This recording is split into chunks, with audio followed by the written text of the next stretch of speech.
diz, o Supremo está em um mau momento, mas isso não começou agora, né? Porque um ministro foi citado, relação com Daniel Vorcaro, a história do resort, o outro tem a esposa, é proprietário de um escritório de advocacia, tem um contrato firmado.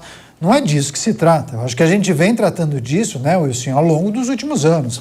Eu acho que tem pelo menos uns 5, 6, 10 episódios que nós poderíamos elencar. Ó. Isso contribuiu para a perda de credibilidade do Supremo. Ok, quando a gente observa um movimento no sentido contrário, poxa, eles atenderam ao pedido da defesa do ex-presidente, quer dizer, há um movimento de tentar mudar essa percepção da população, mas eu te pergunto, ainda dá tempo? Tem que tentar. Se dá tempo, é difícil dizer. Mas eles estão montando... Hoje a gente vive um momento de narrativas. A gente está aqui discutindo justamente uma narrativa que eles estão tentando construir de recuperação de imagem. Eu acredito que o Supremo começou a perder prestígio a partir do momento que as audiências ou as sessões passaram a ser transmitidas pela TV. Que as pessoas, a TV Justiça é a culpada. Porque as pessoas acabaram conhecendo quem era quem, identificando... Eles ficaram envaidecidos? É isso. É confusão. E não é. E aí começou as confusões institucionais, que no fim sempre o Supremo, que na maioria das vezes, toma a decisão final. E aí com o advento da TV, com o advento das redes sociais...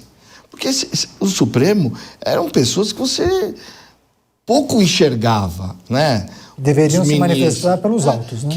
Que nem nos Estados Unidos. Nos Estados Unidos não tem nada, a decisão não são transmitidas. Você fica sabendo, eu acho que tem um relatório, né, professor?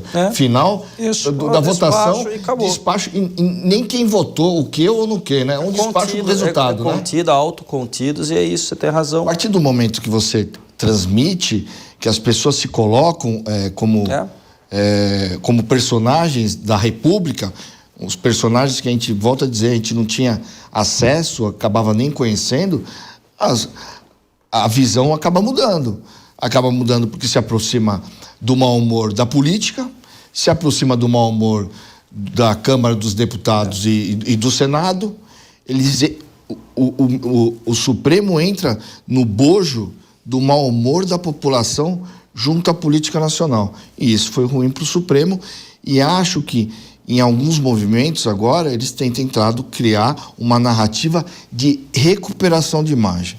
Recuperação de imagem não se resolve do dia para a noite, mas já estão dando o primeiro passo e enxergaram que no momento que está... E tem uma coisa também que eu não sei se está no radar deles. Nós temos eleição em 2026. O mapa político, se concretizar o que a gente está enxergando agora, porque política é só no dia da eleição, o resultado da urna, a direita deve ocupar um espaço maior no Senado. Né? Se continuar o mau humor que existe hoje, parte desses senadores que vão ocupar o espaço, porque eu digo parte, porque quando senta na cadeira, tem alguns... Muda, né? Vão tentar a história de caçar os ministros do Supremo, um ou outro. Mas você apostaria isso só em uma nova legislatura? Porque muitos que aí estão defendem esse tipo de empenho. Não, é que defendem, tentam agora, mas não tem número. Na próxima legislatura... Ou a presidência também não colocaria em votação. Não, é isso. Você tem a presidência, mas não tem número também para peitar o presidente. Em 2026, a partir de 2027, possivelmente esse número vai existir.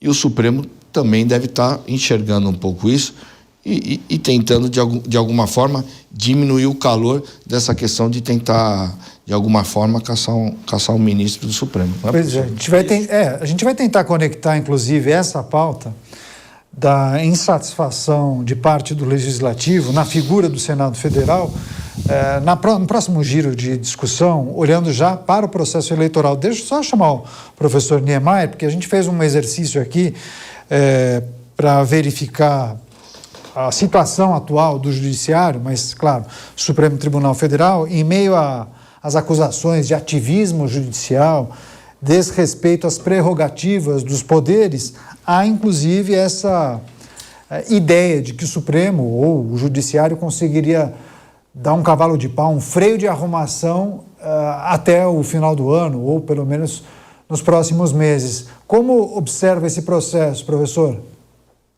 Daniel, eu sinto que falta recato, né? Uma postura mais recatada por parte dos ministros do Supremo. E aí um recato bem abrangente, porque eles não querem também discutir, por exemplo, isso poderia ser discutido no parlamento, anos específicos do mandato de ministro. Você tem um limite e não uma coisa ligada à aposentadoria. Fica muito ampla essa possibilidade da manutenção dos mesmos ministros, né?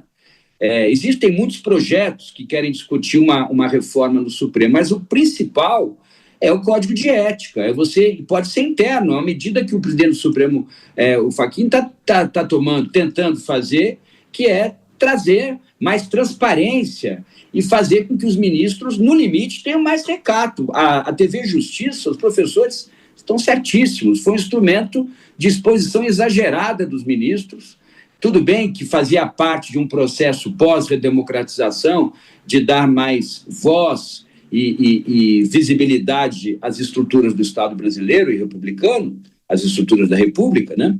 Mas foi muito exagerado, se transmitiu o tempo todo, com muitos detalhes. A imprensa começou também a ter mais acesso com relação à vida de cada um deles, e aí eu falo do recato. Eu, sinceramente, eu me lembro de alguns ministros do passado, Vitor Nunes Leal, um grande intelectual, um grande ministro do Supremo, por exemplo, morava num apartamento simples, era um advogado. Agora, eu não quero aqui dar nomes, né, Daniel, mas a gente sabe que ministros do Supremo, eles têm empresas, né, eles atuam como empresários também.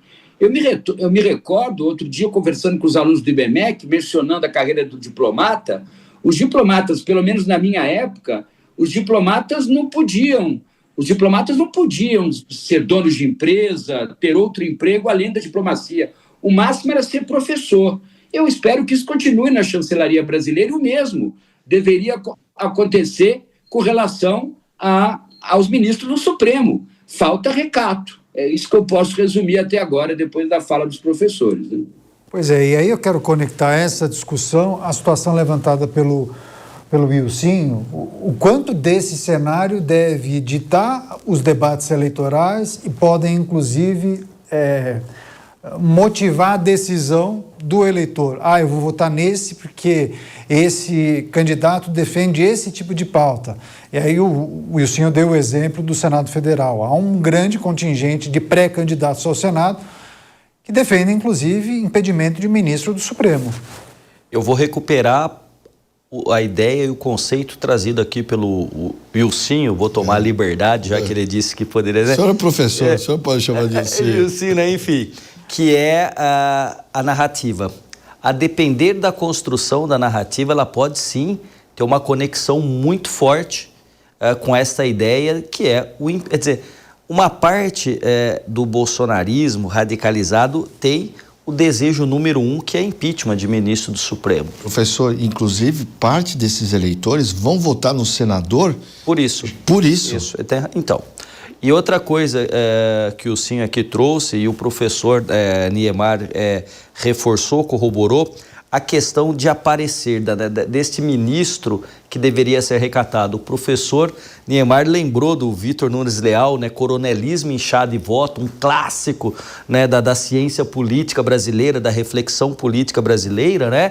E tem um livro que fala sobre o Supremo Tribunal Federal chamado Os 11. É um livro interessantíssimo, que mostra que você tinha 11 ilhas que brigavam entre si. Vocês lembram daquelas discussões do... E essa coisa da televisão tem um ponto aí interessante, né, Caniato, também para a gente ressaltar.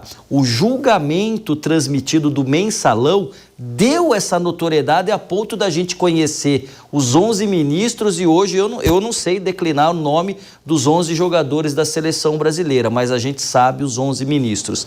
Então, esta narrativa, esta verbalização e essa forma de dizer o seguinte: se você está descontente com os ministros, e aí tem a discussão de que o ministro ou o Poder Judiciário invade a seara e quer governar. Mas essa é só uma parte da verdade, porque a outra é que também os próprios atores políticos, quando derrotados no debate e na votação, judicializam as decisões e levam para o Supremo Tribunal Federal. Então você aí passa a ter uma situação quase de nitroglicerina pura, que é falta de recato, exibicionismo exacerbado por conta das redes sociais, porque convenhamos, não é?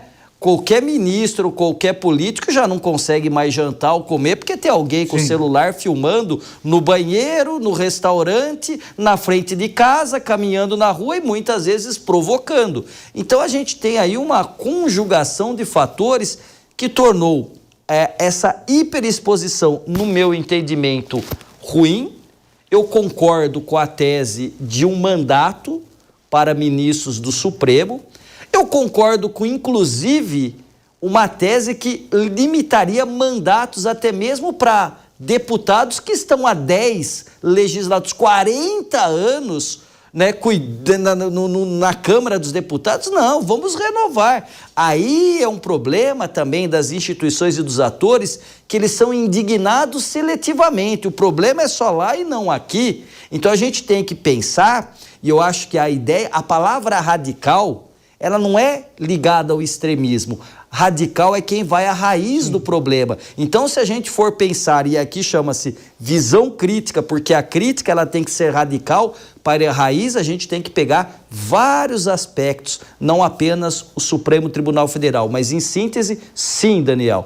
Esta narrativa pode fazer diferença nas eleições e o grande medo, por isso que o presidente Lula está querendo se desfazer de Alckmin como vice para colocar Alckmin para concorrer ao Senado, Simone Tebet, Marina Silva. Então, são nomes porque que é o medo, e agora a gente renova, né? 2 são eleitos, um permanece. 2 terços. 2 terços, né? Então, isso seria a ideia do que o Cinho falou aqui, de um Senado muito mais à direita, e lembrando, um Senado mais à direita e outros ministros se aposentam. Então, um presidente de direita indicaria, em tese, como tem nos Estados Unidos, e republicanos e democratas, ministros também mais conservadores.